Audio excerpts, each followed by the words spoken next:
¿Qué tal? ¿Cómo están todos ustedes? Tengan buenas tardes. Vamos a continuar con la sesión.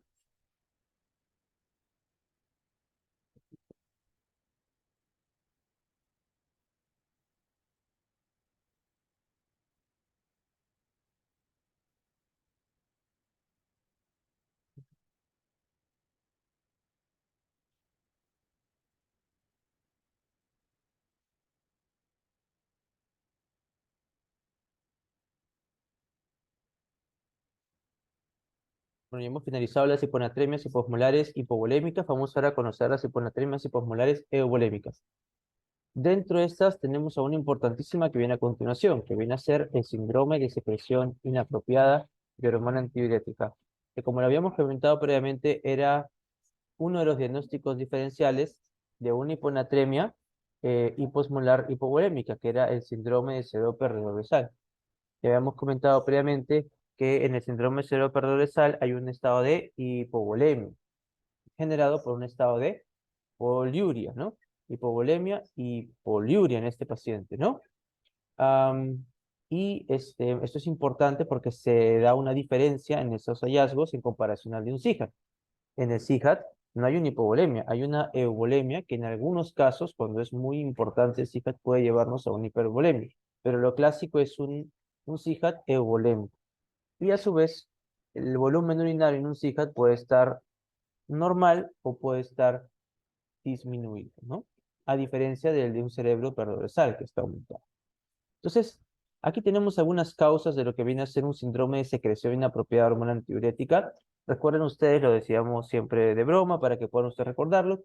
El SIHA es una secreción de ADH por ¿no? O sea, por gusto, ¿no? Porque el volumen circulante efectivo está normal.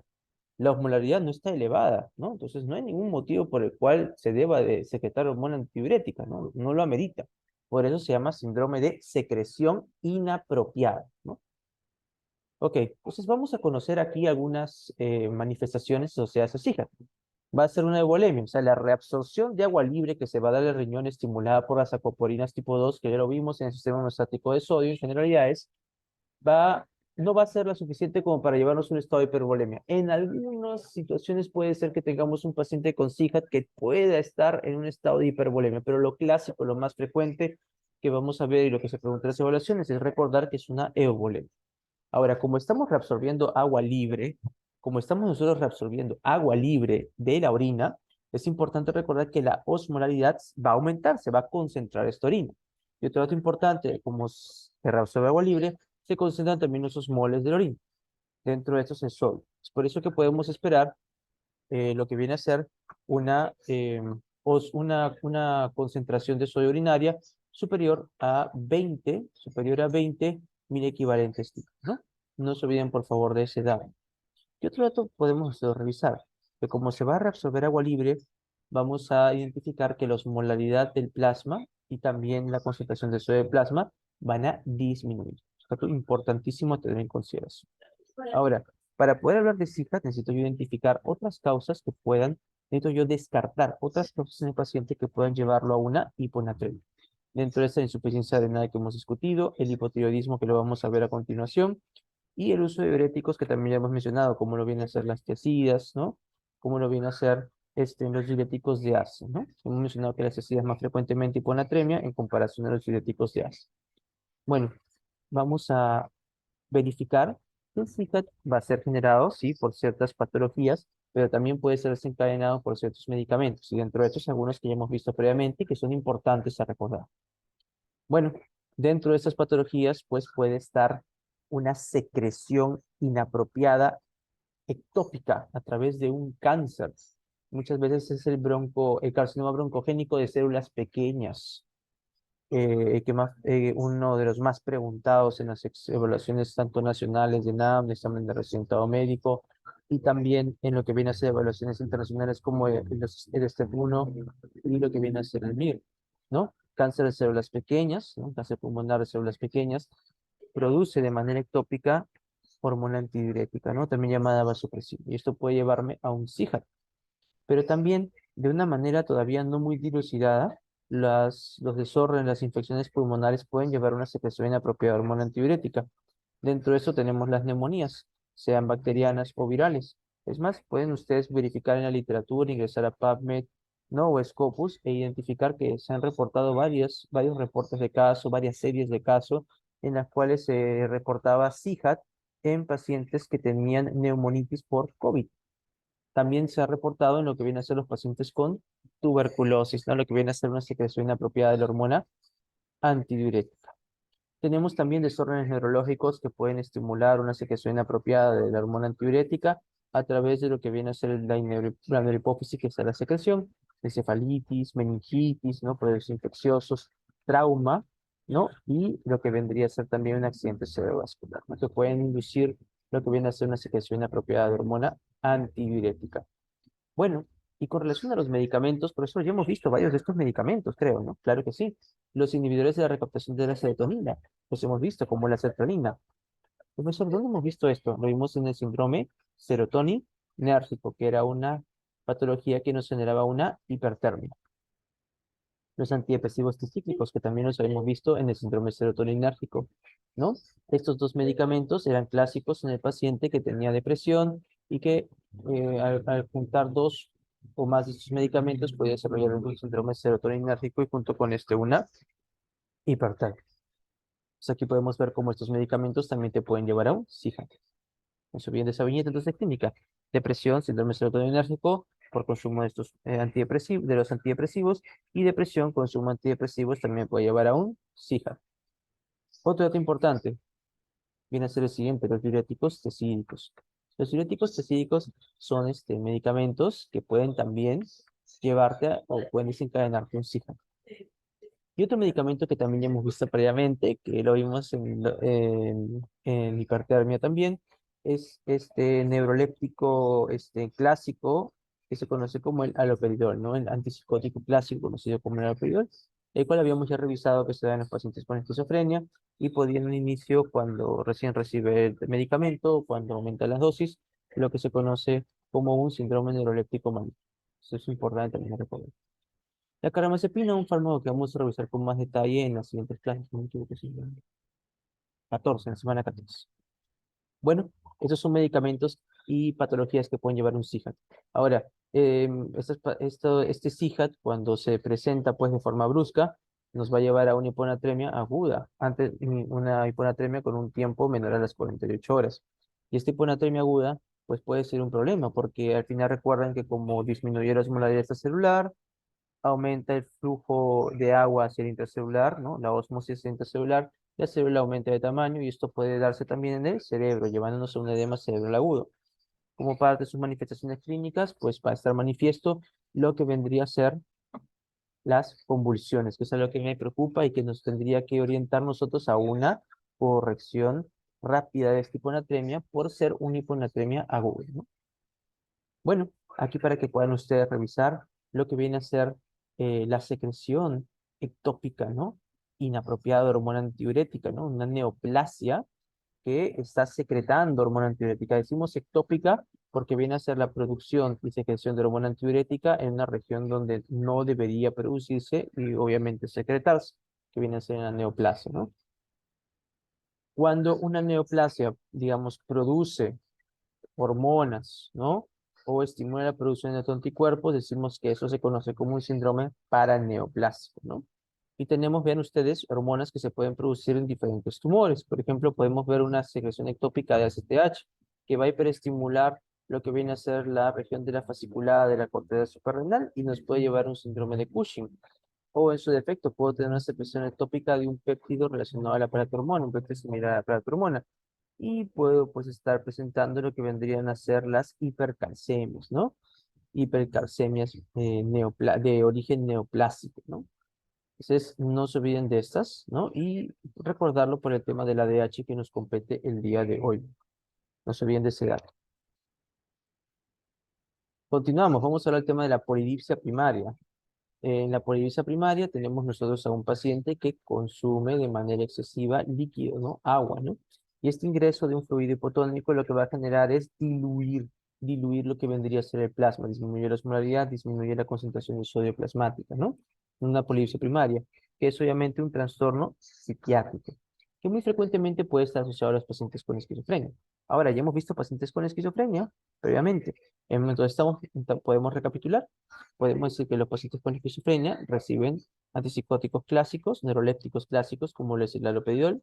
Este haloperidol puede llevarme en un inicio o cuando aumento la dosis a un síndrome neuroléptico maligno, que es una causa de hipertermia, o el haloperidol por sí mismo también puede llevarme un síndrome de secreción inapropiada de hormona antidiurética. Y este paciente psiquiátrico puede tener, aparte de esto, lo que vendría a ser un consumo excesivo, un consumo patológico de líquidos, ¿no? Y esto es una polidipsia primaria. Entonces, ven ustedes lo que podemos nosotros identificar de este paciente, las cosas que se podrían manifestar. Muy bien, continuamos. Vamos ahora al tema de la insuficiencia adrenal. Es importante que recuerden ustedes que cuando hablamos de insuficiencia adrenal, hablamos de una disminución en lo que viene a ser la producción de las hormonas de la corteza adrenal. ¿Por qué motivo se da esto? Por una destrucción de este tejido, ¿no? Podemos tener dos causas, que son las más importantes a recordar, de destrucción del tejido de la corteza adrenal. Uno es una causa autoinmune que se conoce como la enfermedad de Addison. Aquí nuestro propio cuerpo produce autoanticuerpos que genera una respuesta celular que destruye las células de la corteza adrenal, disminuyendo lo que viene a ser la producción de mineralocorticoides y la producción de glucocorticoides. Pues eso es importante recordar, ¿ya? Y la otra causa es la insuficiencia renal, pero infecciosa, ¿no? En este caso por tuberculosis, ¿no? Estos son ejemplos de insuficiencia renal. Ahora, cuando hablamos nosotros de los mineralocorticoides, ¿no? La disminución de los mineralocorticoides, tenemos nosotros que comprender qué es lo que va a pasar. Para esto tenemos esta célula principal que ya le explicamos previamente qué es lo que hacía.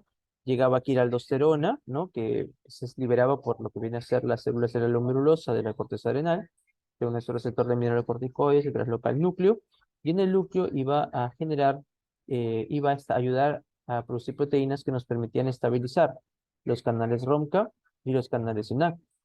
A través de esto, la aldosterona favoreció una mayor absorción de sodio y una reabsorción por arrastre de agua por el componente paracelular, y las cargas negativas se quedaban en la cara luminal porque estaba ingresando cationes sodio con carga positiva, favorecían la secreción de potasio, es lo que viene a ser la orina.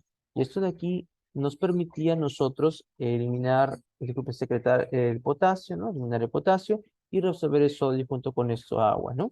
Nos permitía mantener una adecuada reabsorción de sodio y agua para lo que viene a ser el líquido extracelular. ¿Qué es lo que ocurre aquí en estos casos en una insuficiencia renal cuando se compromete la producción de mineralocorticoides como la aldosterona? No interactúa con su receptor de mineralocorticoides, disminuye la actividad de los ENaC, disminuye la capacidad de los ROMCAS, la actividad de los ROMCAS. Entonces, ¿qué es lo que esperaríamos nosotros que ocurra? Uy, disminuye aquí la interacción de aldosterona-mineralocorticoide y no se reabsorbe sodio. Aumenta la excreción de sodio en la orina, ¿no? Esto estaría explicando por qué motivo este paciente tendría una mayor excreción de sodio en su orina. Otra cosa que se va a presentar es que disminuye la excreción de potasio en orina, porque no se formaron las cargas negativas y no se secretó el potasio. Esto de aquí es un tema importante, porque al no reabsorberse sodio tampoco se va a reabsorber agua. Va a disminuir la cantidad de volumen que se puede rescatar de lo que vendría a formar la orina. Y esto de aquí, de a pocos, va comprometiendo el volumen circulante efectivo. Si comprometemos el volumen circulante efectivo, ¿a quién activamos? Activamos al sistema de renin-angiotensina y aldosterona y activamos lo que viene a ser la ADH. Y la angiotensina, ya saben ustedes, estimula la producción de ADH. La ADH al final va a terminar ayudándome a diluir el sodio. La dilución de sodio explica por qué motivo estos pacientes pueden tener una hiponatremia. Entonces ahí está mi glandulita adrenal, ¿no? Para que se puedan dar los síntomas, tiene que haber una destrucción del 80 al 90% para poder esperar, digamos, disminución de la producción de aldosterona y una disminución em, también considerable de cortisol. Hasta el momento estamos enfocándolo solo a mineralocorticoides. Bueno, entonces tenemos nosotros aquí lo que viene a ser la insuficiencia renal con lo que respecta al déficit de los glucocorticoides, ¿no? Entonces hemos ya explicado con relación al tema de los mineralocorticoides. Ahora vamos a explicar con relación al tema de los glucocorticoides. Entonces, esto de aquí ya lo conocemos nosotros previamente. Sabemos nosotros que por los mineralocorticoides va a disminuir la secreción de potasio, me lleva a una hipercalemia. Por la incapacidad de absorber el sodio, em, voy a disminuir el volumen circulante efectivo, me va a llevar a una hiponatremia, ¿no? Y se va a caer el volumen circulante efectivo, se cae la presión arterial, y esto de aquí aumenta DH y me puede llevar, pues, como lo vimos aquí, a una hiponatremia. Pero esto es con relación a los mineralocorticoides. En sí, los glucocorticoides que están disminuyendo por insuficiencia renal, ¿cómo afectarían? ¿No? Y ahí viene la pregunta interesante con su respectiva respuesta, de la siguiente forma. Noten ustedes, aquí tienen a la ACTH que se produce en la vena hipófisis, y aquí tenemos el cortisol que se está produciendo en lo que viene a ser la fasciculada. Ya en una imagen previa, cuando estuvimos hablando de las hiponatremias hiposmolares, habíamos mencionado que el cortisol tiene un efecto inhibitorio sobre lo que viene a ser no solo la CRH ni la CTH, sino también un efecto inhibitorio sobre lo que viene a ser la vasopresina o hormona antidiurética.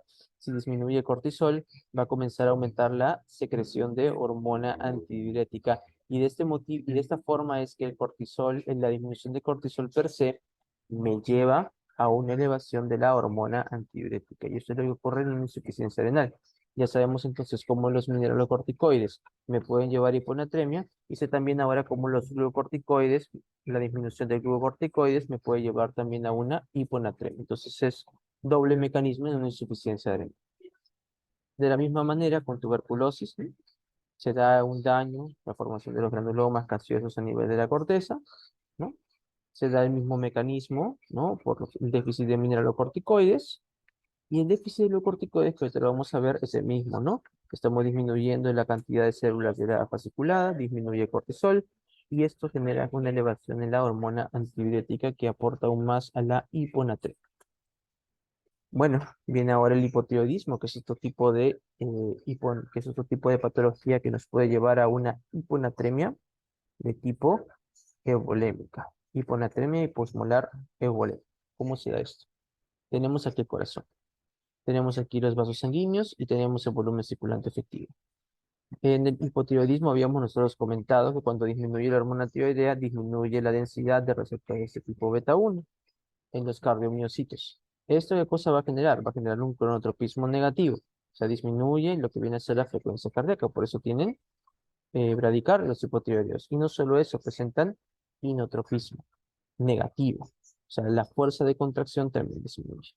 Disminuye la fuerza de contracción, ¿qué cosa disminuye? El volumen sistólico. Si disminuye la frecuencia cardíaca, disminuye junto con cronotropismo y inotropismo, te disminuye el gasto cardíaco, ¿no?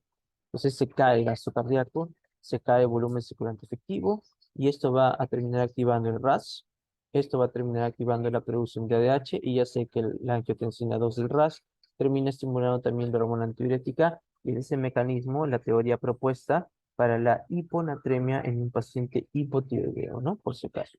Una hiponatremia de tipo em, una hiponatremia de tipo hiposmolar euvolémica. Muy bien. Entonces vamos a sacar un ratito que tengo que poner una cosita. Un segundo.